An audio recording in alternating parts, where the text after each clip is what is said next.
अस्सलामुअलैकुम जी, की हाल चाल ने? ठीक ठाक हो? अच्छा जी, अज साडा यूट्यूब ते पहला व्लॉग है।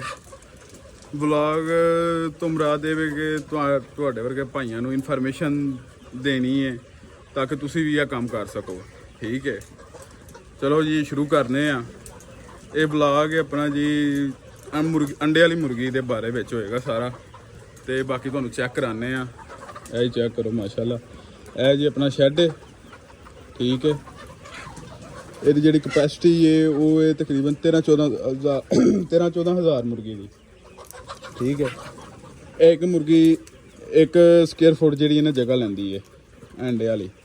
ਪਹਿਲਾਂ ਅਸੀਂ ਕਰਦੇ ਰਹੇ ਹਾਂ ਬ੍ਰੈਲਰ ਦਾ ਕੰਮ, ਲੇਕਿਨ ਉਹ ਕੁਝ ਇੰਨਾ ਖਾਸ ਨਹੀਂ ਸਾਨੂੰ ਲੱਗਾ ਹੈ। ਉਹਦੇ ਵਿੱਚ ਰਿਸਕ ਬਹੁਤ ਜ਼ਿਆਦਾ ਸੀ, ਤੇ ਦੂਸਰੇ ਨੰਬਰ ਤੇ ਉਹਦੇ ਵਿੱਚ ਆਵੇ ਕਿ ਡਿਊਟੀ ਬੜੀ ਦੇਣੀ ਪੈਂਦੀ ਹੈ। ਟੈਨਸ਼ਨ ਹੀ ਹੈ 24 ਘੰਟੇ, ਮਤਲਬ 40 ਦਿਨਾਂ ਜੋ ਫਲਾ ਕੇ ਨਾ 40 ਦਿਨਾਂ ਦੇ ਵਿੱਚ ਕੁਝ ਵੀ ਹੋ ਸਕਦਾ। ਉਹ ਮਤਲਬ ਪੱਕਾ ਕੰਮ ਨਹੀਂ ਹੈ। ਇਹ ਕੰਮ ਹੈ ਵੀ ਕਿ ਚਲੋ ਪਹਿਲਾਂ ਜਿਹੜੇ ਨੇ 16 ਹਫ਼ਤੇ ਇਹਦਾ ਟਾਈਮ ਹੁੰਦਾ। 16 ਹਫ਼ਤੇ ਤੁਸੀਂ ਪੱਲਿਓਂ ਖਰਚਾ ਕਰਨਾ, ਉਸ ਤੋਂ ਬਾਅਦ ਇਹ ਵੇ ਕਿ ਫਿਰ ਤੁਹਾਨੂੰ ਇਨਕਮ ਆਉਣਾ ਸ਼ੁਰੂ ਹੋ ਜਾਂਦੀ ਹੈ। ਤੁਹਾਡੇ ਜਿਹੜੇ ਨੇ ਨਾ ਅੰਡੇ ਉਹ ਸੇਲ ਹੋਣਾ ਸ਼ੁਰੂ ਹੋ ਜਾਂਦੇ ਨੇ। ਤੇ ਇਹ ਮਾਸ਼ਾਅੱਲਾ ਜੀ ਚੈੱਕ ਕਰੋ। ਹੁਣ ਇਹਦਾ ਤੁਹਾਨੂੰ ਅੱਗੋਂ ਡਿਟੇਲ ਵਿੱਚ ਦੱਸਨੇ ਆ ਕਿ ਇਹਦੀਆਂ ਜਿਹੜੀਆਂ ਚੀਜ਼ਾਂ ਨੇ ਉਹ ਦੱਸਾਂਗੇ। ਬਾਕੀ ਜਿਹੜੀ ਕਿੰਨੇ ਦਾ ਸਾਨੂੰ ਬੱਚਾ ਪਿਆ ਉਹ ਵੇਖਾਂਗੇ ਜੇ ਸਾਡਾ ਵਲੌਗ ਮਤਲਬ ਕੋਈ ਵਿਊ ਆਉਂਦੇ ਨੇ, ਫਿਰ ਉਸ ਹਿਸਾਬ ਨਾਲ ਤੁਹਾਨੂੰ ਕੋਈ ਇਨਫੋਰਮੇਸ਼ਨ ਦੇਵਾਂਗੇ। ਇਹ ਚੈੱਕ ਕਰੋ ਜੀ, ਇਹਨੂੰ ਕਹਿੰਦੇ ਨੇ ਜੀ ਹਾਪਰੀਆਂ ਛੋਟੀਆਂ। ਇਹਦੇ ਵਿੱਚ ਨਾ ਫੀਡ ਪਾਈ ਦੀ ਹੈ। ਇਹ ਤਿੰਨਾਂ ਦੇ ਵਿੱਚ ਆਟੋਮੈਟਿਕ ਸਿਸਟਮ ਹੈ। ਇਹਦੇ ਵਿੱਚ ਤੁਸੀਂ ਮਤਲਬ ਫੀਡ ਪਾ ਦੇਣੀ, ਅੱਗੇ ਸੈਂਸਰ ਲੱਗੇ ਨੇ। ਜਦੋਂ ਫੀਡ ਬਰਤਨਾਂ ਦੇ ਵਿੱਚ ਪੂਰੀ ਹੋ ਜਾਣੀ, ਆਟੋਮੈਟਿਕ ਪਿੱਛੋਂ ਬੰਦ ਹੋ ਜਾਏਗਾ। ਠੀਕ ਹੈ, ਇਹ ਜੀ ਪੰਖੇ ਲੱਗੇ ਹੋਏ ਨੇ। ਇਹ ਮਤਲਬ ਗਰਮੀਆਂ ਦੇ ਵਿੱਚ ਜ਼ਿਆਦਾ ਕੰਮ ਦਿੰਦੇ ਨੇ, ਸਰਦੀਆਂ ਵਿੱਚ ਤਾਂ ਇੰਨੀ ਜ਼ਰੂਰਤ ਨਹੀਂ ਇਹਨਾਂ ਦੀ ਪੈਂਦੀ ਹੈ। ਵੇਖੋ ਜਿਵੇਂ ਹੁਣ ਸਤੰਬਰ ਦਾ ਮਹੀਨਾ ਚੱਲ ਰਿਹਾ ਤੇ ਸਵੇਰ ਦਾ ਮੇਰੇ ਖਿਆਲ ਨਾਲ 9 ਵਜੇ ਨੇ ਤੇ ਜ਼ਰੂਰਤ ਨਹੀਂ ਹੈ ਸਾਨੂੰ, ਬੰਦ ਪਏ ਨੇ। ਤੇ 3-4 ਵਜਣੇ ਨੇ ਉਦੋਂ 1-2 ਚੱਲਣਾ। ਟੈਂਪਰੇਚਰ ਉਹ ਵੀ ਜ਼ਿਆਦਾ ਹੋ ਜਾਂਦਾ ਇਸ ਵਜ੍ਹਾ ਤੋਂ, ਕਿਉਂਕਿ ਬਾਹਰ ਦੀ ਨਿਸਬਤ ਅੰਦਰ ਟੈਂਪਰੇਚਰ ਜ਼ਿਆਦਾ ਹੁੰਦਾ, ਉਹਦੀ ਵਜ੍ਹਾ ਤੋਂ ਚਲਾਉਣੇ ਪੈਂਦੇ ਨੇ, ਲੇਕਿਨ ਜ਼ਰੂਰਤ ਨਹੀਂ ਪੈਂਦੀ ਹੈ। ਤੇ ਬਾਕੀ ਆਓ ਜੀ ਤੁਹਾਨੂੰ ਚੈੱਕ ਕਰਾਉਂਦੇ ਆ। ਇਹ ਜਿਹੜਾ ਕੰਮ ਹੈ ਨਾ, ਇਹਦੇ 'ਚ ਰਿਸਕ ਨਹੀਂ ਹੈ, ਇਨਵੈਸਟਮੈਂਟ ਹੈ, ਰਿਸਕ ਨਹੀਂ ਹੈ। ਤੁਸੀਂ ਪਹਿਲਾਂ ਇਨਵੈਸਟਮੈਂਟ ਤੁਹਾਨੂੰ ਕਰਨੀ ਪੈਂਦੀ, 6 ਮਹੀਨੇ ਤੱਕ ਸਬਰ ਕਰਨਾ ਪੈਂਦਾ। 6 ਕਹਿ ਰਹੇ 4.5 ਮਾਹ ਤੱਕ ਸਬਰ ਕਰਨਾ ਪੈਂਦਾ, ਲੇਕਿਨ ਇਹ ਹੈ ਵੀ ਕਿ ਕੰਮ ਠੀਕ ਹੈ। ਉਸ ਤੋਂ ਬਾਅਦ ਮੌਜਾਂ ਹੀ ਮੌਜਾਂ ਨੇ। ਅੱਛਾ ਜੀ, ਇਹ ਜੇ ਇਹਦੀ ਫੀਡ ਲਾਈਨ, ਉਹ ਪਾਣੀ ਲਾਈਨ। ਇਹ ਚੂਜ਼ਾ ਜਦੋਂ ਇਹਨੂੰ ਦਬਾਉਂਦਾ ਨਾ ਉਦੋਂ ਪਾਣੀ ਆਉਂਦਾ। ਹੁਣ ਤਾਂ ਅਸੀਂ ਪਾਣੀ ਬੰਦ ਕੀਤਾ ਹੋਇਆ ਕਿਉਂਕਿ ਜਿਹੜੇ ਨੇ ਲੜਕੇ ਉਹ ਤੁਹਾਨੂੰ ਨਜ਼ਰ ਆ ਰਿਹਾ ਹੋਏਗਾ, ਉਹ ਉੱਥੇ ਕੰਮ ਸ਼ਮ ਕਰ ਰਹੇ ਨੇ। ਨਹੀਂ ਨਜ਼ਰ ਆ ਰਿਹਾ, ਪਿਲਰਾਂ ਦੀ ਸਾਈਡ 'ਤੇ ਨੇ। ਅਤੇ ਇਹ ਜੀ ਇਹਦੀ ਫੀਡ ਲਾਈਨ ਹੈ। ਇਹ ਤੁਹਾਨੂੰ ਦਿਖਾਉਂਦਾ ਮੈਂ। ਇਹ ਪਾਰਸ਼ਰ ਸਾਫ਼ ਕਰ ਰਹੇ ਨੇ ਮੁੰਡੇ, ਪਾਰਸ਼ਰ ਨਾ ਚੁੱਕ ਰਹੇ ਨੇ। ਇਹ ਉਹ ਚੈੱਕ ਕਰੋ, ਮੁੰਡੇ ਲੱਗੇ ਨੇ।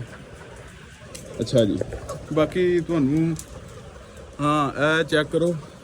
ਇਹ ਮਤਲਬ ਇਹਦੀ ਹਾਈਟ ਐਡਜਸਟਮੈਂਟ ਕਰਨ ਵਾਸਤੇ ਉੱਤੇ ਥੱਲੇ, ਉਹਦੇ ਵਾਸਤੇ ਇਹਨੂੰ ਇਸਤੇਮਾਲ ਕਰੀਦਾ। ਇਹਦੀ ਮਦਦ ਨਾਲ ਇਹਨੂੰ ਥੱਲੇ ਵੀ ਲੈ ਜਾਈਦਾ, ਇਹਨੂੰ ਚੁੱਕ ਵੀ ਲਈਦਾ। ਜਿੰਨਾ ਫਿਰ ਚੂਜ਼ੇ ਦਾ ਜਦੋਂ ਬੱਚਾ ਹੁੰਦਾ ਉਦੋਂ ਤਾਂ ਥੱਲੇ ਕਰਨਾ ਪੈਂਦਾ ਨਾ, ਅਤੇ ਉਸ ਹਿਸਾਬ ਨਾਲ ਫਿਰ ਇਹਨੂੰ ਐਡਜਸਟ ਕਰੀਦਾ। ਠੀਕ ਹੋ ਗਿਆ। ਅੱਛਾ ਜੀ, ਇਹ ਵੇਖੋ ਜੀ ਚੂਜ਼ਿਆਂ ਦੀ ਬਰਾਤ ਜਾ ਰਹੀ ਜੇ। ਇਹ ਚੈੱਕ ਕਰੋ, ਇਹ ਪਤਾ ਨਹੀਂ ਕਿੱਧਰ ਜਾ ਰਹੇ ਨੇ। ਅੱਛਾ, ਬਾਕੀ ਤੁਹਾਨੂੰ ਚੈੱਕ ਕਰਵਾਉਂਦੇ ਆ ਹੁਣ। ਸਰਕਾਰ ਇਹਦਾ ਅੱਗੇ ਵਾਲਾ ਸਿਸਟਮ ਜਿਹੜਾ ਮਤਲਬ ਪੈਡ ਵਗੈਰਾ ਨੇ, ਉਸ ਤੋਂ ਬਾਅਦ ਪਾਰਟੀਸ਼ਨਾਂ ਨੇ, ਉਹ ਤੁਹਾਨੂੰ ਵਿਖਾਉਂਦੇ ਆ। ਅਤੇ ਜੇ ਕੰਮ ਤੁਸੀਂ ਇਹ ਕਰਨਾ ਚਾਹੁੰਦੇ ਹੋ ਤਾਂ ਬੇਝਿਜਕ ਹੋ ਕੇ ਕਰੋ, ਬੇਧੜਕ ਹੋ ਕੇ ਕਰੋ, ਕੋਈ ਟੈਨਸ਼ਨ ਨਹੀਂ ਹੈ। ਕੰਮ ਠੀਕ ਹੈ ਹਾਲ, ਇਹਦੇ 'ਚ ਫਾਇਦਾ ਵੀ ਹੈ। ਇਹ ਚੈੱਕ ਕਰੋ, ਇਹ ਜੀ ਪਾਰਟੀਸ਼ਨ। ਜਿਵੇਂ ਚੂਜ਼ਾ ਵੱਧਦਾ ਫਿਰ ਉਸ ਹਿਸਾਬ ਨਾਲ ਇਹਨੂੰ ਅੱਗੇ ਕਰੀ ਜਾਈਦਾ। ਇਹ ਨੇ ਜੀ ਇਹਦੇ ਪੈਡ, ਇਹਦੇ ਪੈਡ ਨੇ। ਇਹ ਜਿਹੜੇ ਨੇ ਇਹ ਉਦੋਂ ਚਲਾਈਦੇ ਨੇ ਜਦੋਂ ਗਰਮੀ ਬਹੁਤ ਜ਼ਿਆਦਾ ਹੋ ਜਾਏ। ਇਹਨਾਂ ਉੱਤੇ ਪਾਣੀ, ਪਿੱਛੇ ਮੋਟਰ ਲੱਗੀ ਹੈ, ਪਾਣੀ ਇਹਨਾਂ 'ਤੇ ਸੁੱਟਦੀ ਹੈ। ਇਹ ਫਿਰ ਮਤਲਬ ਅੱਗੋਂ ਪੰਖੇ ਹਵਾ ਖਿੱਚਦੇ ਨੇ ਅਤੇ ਫਿਰ ਉਹ ਠੰਡੀ ਹਵਾ, ਮਤਲਬ ਟੈਂਪਰੇਚਰ ਜਿਹੜਾ ਨਾ, ਇਹ ਜੂਨ ਜੁਲਾਈ ਅਗਸਤ ਵਿੱਚ ਇਹਦੀ ਜ਼ਰੂਰਤ ਪੈਂਦੀ। ਵੈਸੇ ਇਹਦੀ ਜ਼ਰੂਰਤ ਨਹੀਂ ਪੈਂਦੀ ਹੈ ਇੰਨੀ। ਇਹ ਜੀ ਇਹਦੀ ਡਿੱਪੀ, ਇਹਦਾ ਤੁਹਾਨੂੰ ਸਿਸਟਮ ਦਿਖਾਉਂਦੇ ਆ। ਇਹ ਜਿਹੜੇ ਨੇ ਆ, ਇਹ ਚੈੱਕ ਕਰੋ, ਇਹ 3 ਜਿਹੜੀਆਂ ਨੇ ਨਾ ਮੋਟਰਾਂ, ਇਹ ਵੇਖੋ, ਇਹ ਭਾਈ ਇਹਦੇ ਸੈਂਸਰ ਲੱਗੇ ਨੇ, ਇਹਦੇ ਸੈਂਸਰ ਲੱਗੇ ਨੇ। ਜਦੋਂ ਫੀਡ ਪੂਰੀ ਹੋ ਜਾਣੀ ਇਹਨੇ ਆਟੋਮੈਟਿਕ ਬੰਦ ਹੋ ਜਾਣਾ। ਇੱਥੋਂ ਨੂੰ ਕੰਟਰੋਲ ਕਰਨਾ ਤੁਸੀਂ, ਆਟੋ ਕਰਨੀ ਆਟੋ ਕਰਦੇ ਹੋ, ਮੈਨੂਅਲ ਜੇ ਚਲਾਉਣੀ ਤੁਸੀਂ ਮੈਨੂਅਲ ਵੀ ਚਲਾ ਸਕਦੇ ਹੋ। ਇਹ ਪਿੱਛੇ ਮੋਟਰ ਲੱਗੀ ਹੈ ਜਿਹੜੀ ਪੈੜਾਂ 'ਤੇ ਪਾਣੀ ਸੁੱਟਦੀ ਹੈ, ਉਹਦੇ ਵਾਸਤੇ ਵੇ, ਠੀਕ ਹੈ। ਇਹਨੂੰ ਵੀ ਤੁਸੀਂ ਆਟੋ ਕਰਨਾ ਚਾਹੁੰਦੇ ਹੋ ਆਟੋ ਕਰ ਦਿਓ, ਮੈਨੂਅਲ ਕਰਨਾ ਚਾਹੁੰਦੇ ਹੋ ਮੈਨੂਅਲ ਕਰ ਦਿਓ।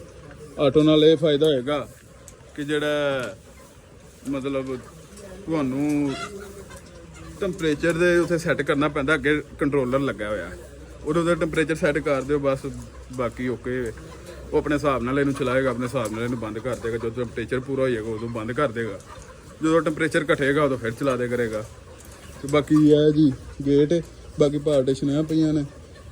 ਤੇ ਮਜ਼ੀਦ ਜੇ ਕਿਸੇ ਭਰਾ ਨੂੰ ਕੋਈ ਇਨਫੋਰਮੇਸ਼ਨ ਦੀ ਜ਼ਰੂਰਤ ਹੋਏ ਤੇ ਉਹ ਸਾਨੂੰ ਕਮੈਂਟ ਕਰੇ, ਫਿਰ ਅੱਗੋਂ ਅਸੀਂ ਉਹਨੂੰ ਸਾਰਾ ਪ੍ਰੋਸੈਸ ਦੱਸਾਂਗੇ ਜੀ A to Z, ਕਿੰਨੇ ਦਾ ਚੂਜ਼ਾ ਪਿਆ, ਕੀ ਇਹਦਾ ਮਤਲਬ ਪ੍ਰੋਫਿਟ ਹੈ, ਕੀ ਸਿਸਟਮ ਹੈ, ਕੀ ਨਹੀਂ ਹੈ, ਕਿਵੇਂ ਇਹਨੂੰ ਪਾਲਣਾ, ਕਿਹੜੀ ਕਿਹੜੀ ਇਹਨੂੰ ਵੈਕਸੀਨੇਸ਼ਨ ਹੋਣੀ ਹੈ, ਯਾਨੀ ਕਿ A to Z ਸਾਰਾ ਤੁਹਾਨੂੰ ਗਾਈਡ ਕਰਾਂਗੇ।